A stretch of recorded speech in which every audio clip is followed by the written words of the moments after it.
everyone. Welcome to another video of a hard problem of SAT Math. Now, this problem again, it appeared in 2024 Digital SAT. And actually, I like to place this problem in a category called inscribed shapes.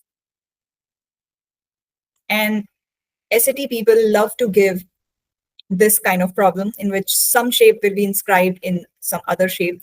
So let's see what is this problem. So it says an equilateral triangle is inscribed in a circle with a radius of 8 inches. What is the area of the region that lies within the circle but outside the triangle in square inches? Round your answer to the nearest tenth.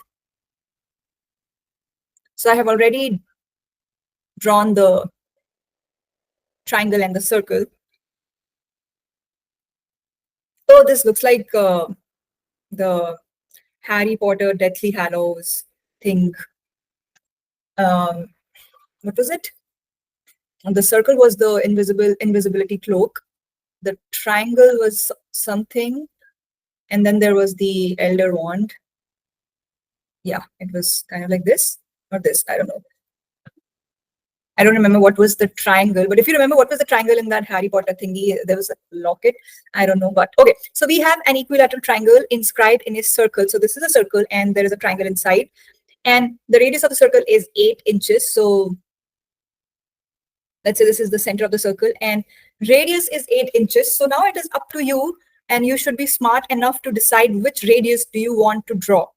There are infinitely many radii in a circle. Now it's up to you which radius do you want to draw. So there is a reason that I am going to draw this radius. I'm drawing this radius because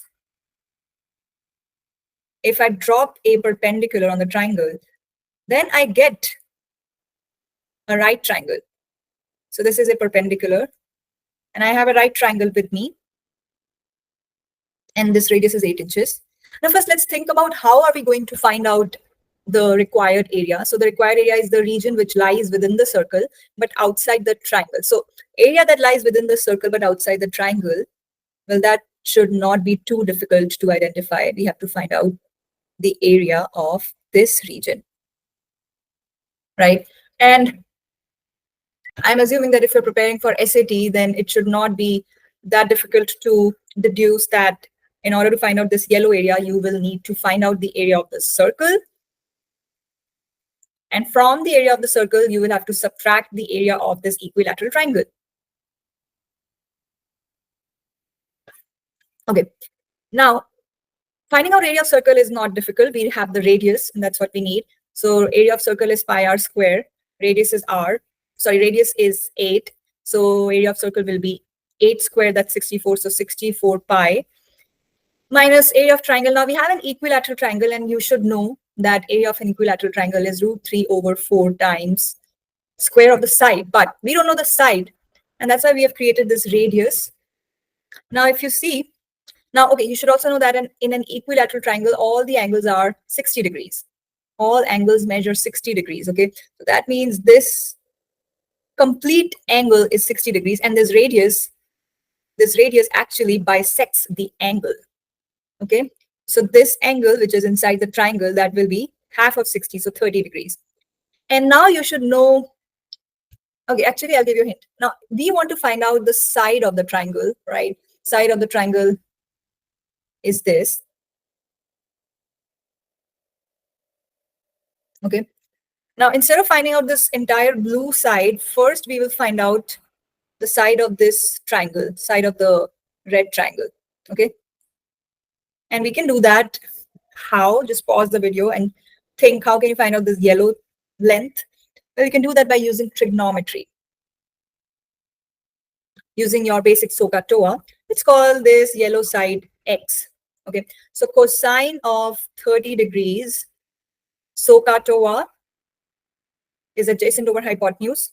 Adjacent over hypotenuse. Well, adjacent for 30 degrees is X and hypotenuse is 8. And we know that cosine of 30 degrees is √3/2. And if you simplify this, you'll get X as 4√3. And now 4√3 is the value of the yellow thing. And the side of the equilateral triangle is this entire blue thing that will be twice of this. So twice of 4 root 3, well, that is 8 root 3. So this is S. Value of S is 8 root 3. So area of equilateral triangle will be root 3 over 4 times 8 root 3 times 8 root 3. So if you simplify, so this is 4 times 2 is 8. And now root 3 times root 3, root 3 times root 3 is 3. So 3 times 2 is 6, 6 times 8 is 48. So 48 times root 3. That's it. So your answer will be 64 pi minus 48 root 3. But you have to give your answer, you have to round your answer to the nearest tenth. So you use your calculator, put the value of pi, put the value of root 3, find out everything, and then finally round your answer to the nearest tenth.